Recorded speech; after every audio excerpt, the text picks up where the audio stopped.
Tervitused, lühike intro videole, pikalt ma ei jaura, sellepärast et me tegime, tänases videos tuleb siis üks treening, mis me Kristiiniga ehk siis minu tulevase abikaasaga suvel abiellume filmisime siis koos trenni sisse ja seal tuli omajagu neid minuteid, et ma ei taha seda esimest videot liiga pikaks tõmmata, ehk siis siuke lühike intro. Mina olen siis Siim, töötan personaaltreenerina 10 aastat. Teooriat, praktika on kogunenud selles tööstuses ja selle kanali mõte ongi see, et võib-olla seda tervislikku fitnessi, ütleme siukest mõtlemist jagada laiema auditooriumiga ja täitsa ausalt nagu sellest rääkida ja täitsa võib-olla julgelt avada ja rääkida mingitest asjadest, millest võib-olla nii palju ei räägitagi.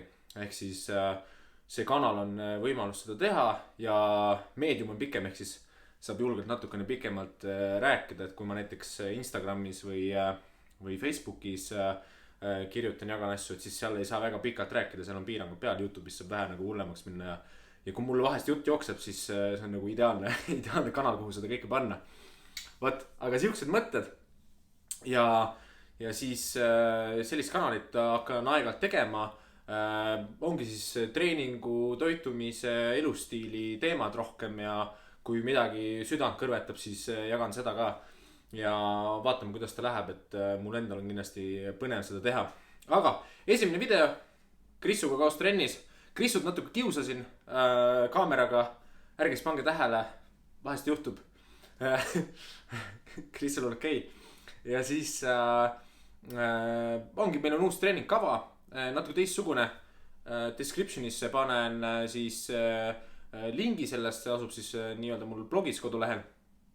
Saate seda vaadata ja kindlasti palgake personaaltreener, kui te tahate mingit uut kava tegema hakata ja ei oska seal kõike korrektselt teha. Vastasel juhul võite endale haiget teha. Nii et head vaatamist ja kui meeldib, julgelt subscribe, like, see on kõik väga äge ja siis ma vaikselt ja ma alles alustan, ehk siis võib-olla mõned asjad natuke amatöörlikud, ma jooksvalt õpin kogu aeg. Kõik filmimisnurgad ja kuidas ma hoian kaamerat ja kõik siuksed asjad. Et ärge siis liiga pahaks pange. Et ajajaksul saan paremaks õpin ja nii ta läheb. Ja head trenni vaatamist. Krissuga Spartasse jõudnud. Nagu näete, Krissu teeb soojendust. Meil on siis kerge kardiovaskulaarne soojendus on all. Nüüd natuke soojendusvõimlemist vahele ja põhimõtteliselt ma soojendust väga pikalt filmima ei hakka, et seda nagu sellest peaks eraldi video tegema, et seda ei jõua praegu siin nagu rääkida. Aga põhimõtteliselt filmin klipid sisse treeningust. Põhiseeriad võib-olla kuskile harjutuste vahele räägin ka, miks ja kuidas. Ja ma arvan, et ma panen praegu, me alustame Krissuga uut nii-öelda mesotsüklit, mis tähendab seda, et uut treeningkava lihtsalt ja 4 nädalat teeme siis siukest teistsugust lähenemist, ehk siis full body treeningud, terve keha treeningud, 3 jaotus põhimõtteliselt ja 4. treening on siuksed väiksed abistavad harjutused valiku korral ja põhimõtteliselt ma panen selle treeningkava ka blogisse üles, mis tähendab seda, et ma panen URL-i ehk siis lingi panen ka selle sama video alla descriptionisse. Ehk siis seal samas on see video üleval ka, või tähendab kava üleval ka, et mida me siin praegu tegema hakkame. Ehk siis põhimõtteliselt teil ongi huvitav siis nagu võib-olla peale vaadata, et mis nagu alternatiivne lähenemine see on, sest võib-olla klassikaliselt on siuksed jalapäevad ja ülakeha jaotused ja käepäev ja nii edasi, et see on täitsa siuke full body. Mitte et see parem oleks, aga see on lihtsalt, ütleme, variatsioon sellest, mis muidu teha. Ehk siis ei ole vaja kogu aeg ühtemoodi kõik asju teha ja pigem on hea vahepeal variatsioone sisse tuua ja treenida oma keha natukene teistsuguste lähenemistega.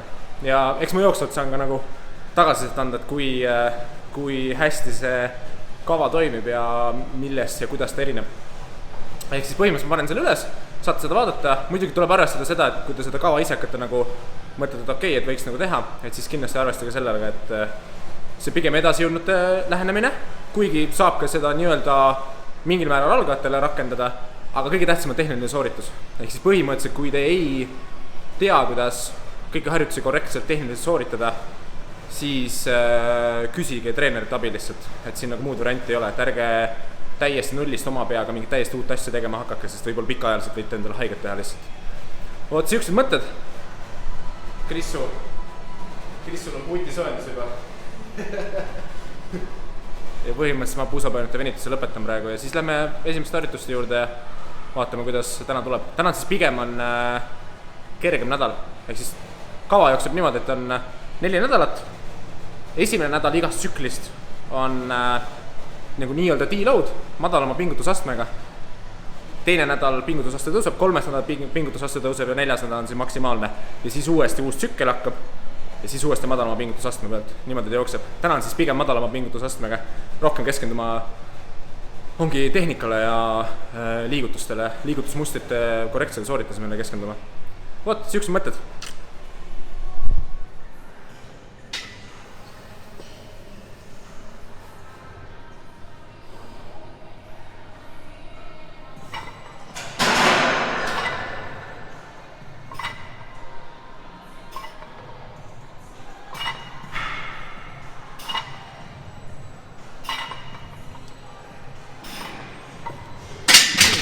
Mul oli siis täna 80 kiloga, teen 3x8 tööseeriad, Kristul on 45 kiloga. See nädal on siis kergem nii-öelda deload. Ja Kristul praegu alustab. Jõhker loom on ikka. Vot nii.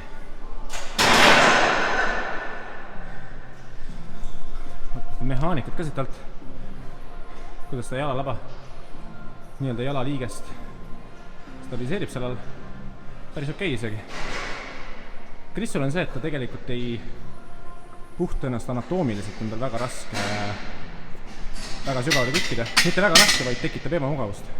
Pitsitab, ehk siis lööb puusas pinge sisse. Tõenäoliselt on see siis reielu puusaliigese liigestumise küsimus.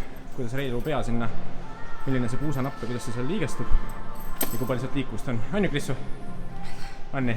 Just. Mis sa veel räägid meile siis? Kuidas sul trennis läheb üldse viimasel ajal?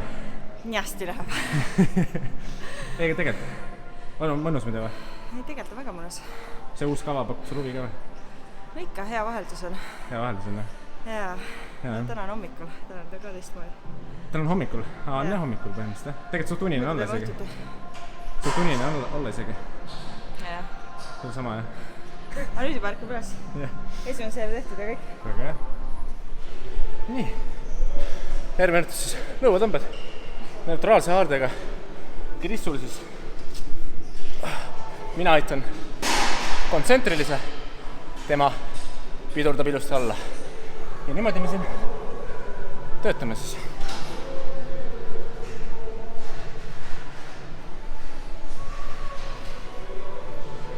Loed ka Krissu või? Piits ära vesima. Ja Krissu on natukene kaamerahäbelik. Sellepärast ma täna tegin diili temaga. Et iga video, mis me teeme, ma küsin kommentaari. Kuidas see lõuatõmme oli? Vaata, see on timme. See on osa enesearengust. Eks tegelikult kaameraga filmida ennast ja nagu rääkida. See on päris nagu ebamugav on alguses. Et sa pead nagu siuke nagu oleneb inimesest, mõnel on see kerge, mõnel raskem. Aga igal ühel mingi nagu närvipinge nagu tuleb, kui hakkad rääkima. Ja sellepärast nagu ongi hea asi tegelikult mida harjutada. Kaasa harjutus siis avaliku esinemisega ja samamoodi see kaamerasse rääkimine minu arust suht hästi arendab ka oskust teiste inimeste eest esineda. Ehk siis põhimõtteliselt me Krissuga oleme sellel ühise arengu eludel koos. Kaasa arvatud, kui meil on võimalus skille, oskuseid arendada, nagu näiteks avalik esinemine või kaameras rääkimine, siis me mõlemad arendame seda. Mis sul lemmik seljaharjutus on? Kas see masin, mis masinad. Masinad. Mis masinad? Need masinad nagu tegelikult see allatõmme masinad. Ülatõmme või allatõmme? Ülatõmme. Ülatõmme masinad, jah. Krissu, tunnetuse küsimus oli, Krissul on lihastunnetus ühe Spartas oleva ülatõmme masinaga on jõhkart hea. Ja sealt tuleb ka see seos, kus ta tunneb, et nagu see on üks lemmikid masinaid, mis ei ole üldse halb, et ei olegi vaja nagu suruda peale mingeid harjutusi, ehk siis kui mingi asi tundub ülimalt hea, sa tunned ühendust, lihastunnetust mingi harjutusega, siis 100% tee seda ja siis Krissul samamoodi. Ta teeb seda teatud mahus, aga mitte ainult seda, ehk põhimõtteliselt me trennime ka teisi liikumis. Muud tõmbad ka ju. Teisi harjutusi, just. Ja sealt seljalihased niikuinii on suht siuksed lihased, millega lihastunnetust esialgu on suht raske enamus inimestel nagu saada, seda nagu tööle saada. Ja siis ongi hea võib-olla luua nagu ühendust erinevate harjutustega, kus sa nagu tunnetad ja siis võib-olla proovida kanda seda sama tunnetust üle teistele harjutustele, mis on seljaharjutused.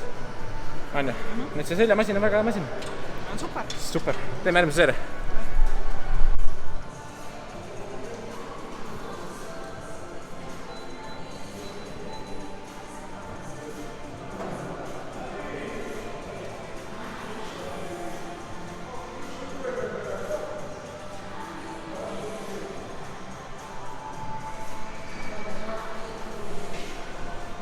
Täitsa maks oli raisk. Üks vahesegment ka, täpsemalt siis see küki osa, kus ma rääkisin sellest, et millise amplituudiga inimesed saavad näiteks kükiliigutust teha. Et mis mind lihtsalt kohati häirib on see, et kui, ma ei tea, käid Instagramis või kuskil vaatamas, siis nagu glorified on see, kui sa ass to grass kükid. Et põhja kükid, alati pead kükkima põhja, sest kükk on nagu siuke baasharjutus ja kõikide harjutuste kuningas ja bootipilder ja kõik on nagu üliäge ass to grass, vaata. Et tobe selle puhul on see, et inimesed on kõik erinevad, nende antropomeetria ehk siis kõiki nende jäsemete pikkused, kere suhtes, kere pikkus, kõik nii edasi on omavahel nagu, on täiesti individuaalne ja tegelikult ka kõikide liigeste liigestumine ja kõik nagu see aktiivne amplituud inimeste liigestes samamoodi on täiesti erinev. Ehk siis inimeste amplituud on ka erinev. Ja võib-olla mõnel inimesel isegi geneetiliselt on nagu võime väga sügavale kükkida, aga ta ei suuda seda alguses tehnilise kontrolli pärast teha, et tal ei ole seda motoorikat sisse harjutatud ja ta lihased ei ole võib-olla mingites asendites nagu harjunud, ei ole tugevad. Et siis ta ei suuda nii-öelda oma nagu täisamplituudi realiseerida, aga samal on ka mingid inimesed, kes reaalselt ei saagi põhja kükkida. Et selles mõttes nagu see glorified nagu arusaamine täis kükist on nagu siuke, on nagu ta on ühesõnaga. Väike ränt vahele. Nii, järgmise harjutusega siis suurele tuhale lihasele natukene armastust.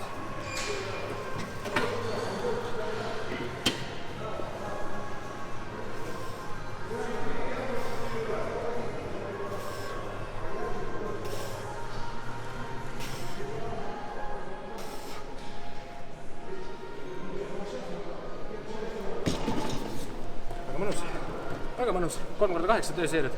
Kohe vaatame, kuidas Krissul läheb. Nii, Krissu rullib kangi paika. Hakka tegema. Nii, ilusti padi on paigas.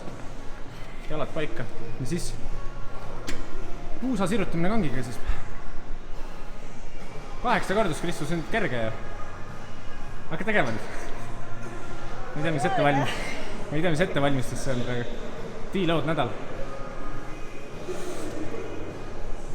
Hästi. Puuti töötab. Siin üks põhilisi vigu, mida tehakse, on see, et ei osata natuke vaagnat kaasa kallutada siis. Ehk üles minnes ta peab taha natuke kallutama, et suur tuharalihas rohkem lüheneks ja kokku tõmbaks. Ehk siis Kris, sul oli väga hea praegu. Kuidas oli, Kris?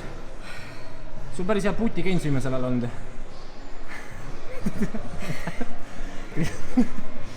Kris või? Ei, tegelikult. Tegelikult on hea ju. Mis sulle, sa oled tegelikult ju suht trennifriik inimene, on nii või? On küll, jah. Mis värk sellega on? Sest ma vist ei tea ühtegi teist inimest, kes oleks nii jõhker trenni armastaja. Sa armastad trenni rohkem kui mina. Sul on see nagu, ma ei tea, sul on nagu see täitsa elu osa ilus. Nojah, see on nagu siuke balance, vaata. Balance, nii? Ma tulen siia nagu rahunema. Kuidas? Sa tuled siia rahunema? Mul on kõigest muust nagu kas see on sinu nagu tempel või? See on minu nagu siuke, jaa. Siuke püha ruum põhimõtteliselt. Siuke zen. Zen, eks? Aga see on äge tegelikult, sest ma ütleks ise samamoodi, et trenn on nagu siuke poolmeditatiivne seisund, kus sa oled täielikult hetkes. Et mis meditatsiooni mõte samamoodi on see, et sa suudaks ka hetkele keskenduda, mida meil tänapäeva elus väga raske teha on, sest nii palju tähelepanu hajutajaid on igal pool. Ja siis trennis samamoodi tegelikult sa keskendud sellele raskusele, sellele liigutusele, sellele tunnetusele, sellele intensiivsusele, sellele energiale seal sees. Sa ei jõua mõelda minevikule, mis sul kunagi midagi oli. Sa ei jõua mõelda tulevikule, et mis sul tööülesanded on ja kuhu sa pead järgmisena minema. Trennis sa ei jõua mõelda selle peale. Peale trenni hakkad jälle mõtlema. Aga ta ongi reaalselt siuke päris hea stressi manda.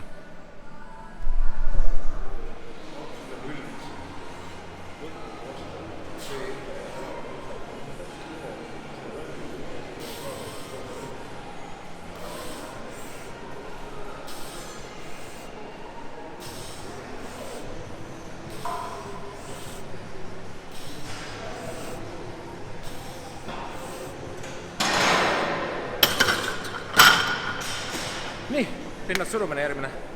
Nagu näete, siuksed fancy'd, sinised käepidemed. Jätab mulje, et ma olen nagu jõhkar asjatundja. Tegelikult on selle mõte on lihtne variatsioon. Ehk siis kui ühte sama harjutust ühe kaldalt, ühe haardega väga pikas, suures mahus, kõrge sagedusega teha, siis paratamatult liigesed saavad väga palju koormust. Ja selle mõte võib-olla ongi rohkem see, et variatsiooni anda. Ehk siis vastavalt selle, kuidas see haarde laius muutub, aktiveeruvad ka natuke küünarvarre ja siit terve vöötme lihased natukene teistmoodi, ehk siis ta on variatsioon. Nii et sükseid asju saab osta tellida suht odavalt, et kes surumise palju teevad, et võite mingi variatsioonina nagu kavasse sisse panna surumistel ja tõmmete natuke keerulisem, siis haareneb järgi. Pigem nagu isegi rohkem surumistel võib-olla mingid biitseps tõsted näiteks ja isegi triitsepsi puhul on päris hea see. Nii et variatsioonina soovitan proovida, väga mõnus.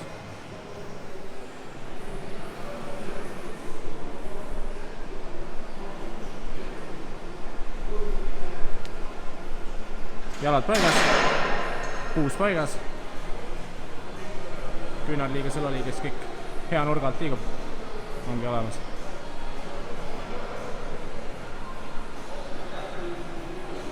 Pane alumise peale.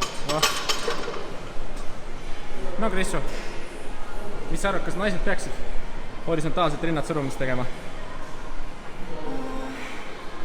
Arvan küll, jah. Ta annab ikka päris palju juurde. Annab, eks? Ma ise olen küll praegu näen päris suurt vahet, et kui ma olen selle nagu kavasse lisanud ja teen tegelikult ju õlga tunduvalt vähem või tegelikult ei treenigi eraldi õlga. No, kui sa mõtled nagu vertikaalset surumist. Jah, pea kohale surumist praegu ei olegi väga teinud. Aga ütleme, jõunäitajad kui sellised on päris head praegu. Ehk siis see positiivne kalle, mis siin vaheldus jälle rinnad, tegelikult. Variatsioon, periodiseerimine. See kalle, mis siin on tegelikult suht kõrge, et see on üle 45 kraadi isegi natukene. Ehk siis siin töötab ka õla esiosa väga palju, ehk siis imiteerib vertikaalset surumist. Samal saavad ka rinnalihased ja triitseps saavad kõik ilusad tööd. Ehk siis jälle naised, tehke ka horisontaalset surumist. Ja eelviimane harjutus, puusa sirutamine horisontaalsel kaldel. See on siis rohkem reie tagasale, suur tuharalihas töötab ka korralikult. Aga põhimõtteliselt, kui me tegime puusalist tangiga, siis seal on põlv on painutatud. Siin on põlv sirutatud asendis. Ja siis, mis puusalist kangiga, miks on väga hea tuhara harjutus, on sellepärast, et sealt on puusa sirutamisest on siis reie tagasi natuke välja liigatud sellest, et jalg on kõverdatud. Siin on jalg siis, ehk siis põlv on sirutatud, jalg on sirge. Ja kui sa niimoodi puusa sirutad, siis töötab väga palju ka reie tagasi. Vot, ja Krissul on päris head lihased. Jõhkralt. Pluus tuli lausa pea. Vaata, et sa ära ei tõuse niimoodi.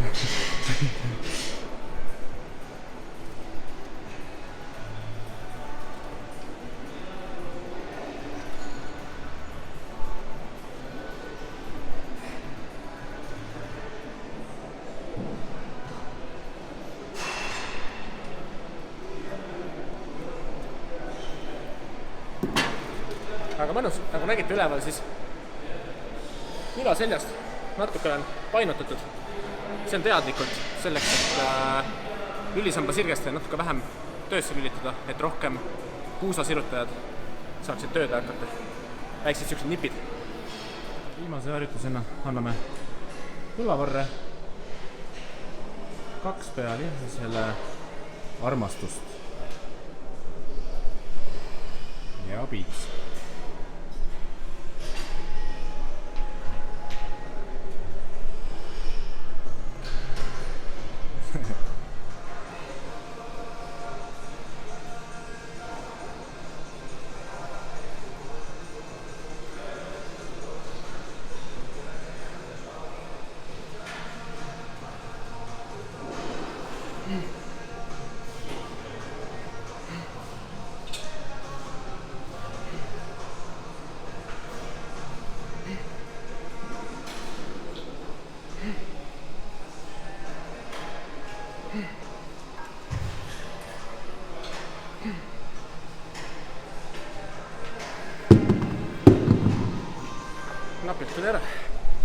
nii, trenn läbi. Kuidas oli, Kris? Mõnus. Ja päris hea oli, jah. Ja siuke uus huvitav kava. Vaatame. Esimene nädal. Peale 4-nädalast tsüklit saab nagu paremini aru, et kuidas see toimib ja mis tunne sellega on. Vot, ja see ongi esimene video. Ega muud midagi. Järgmise korrani.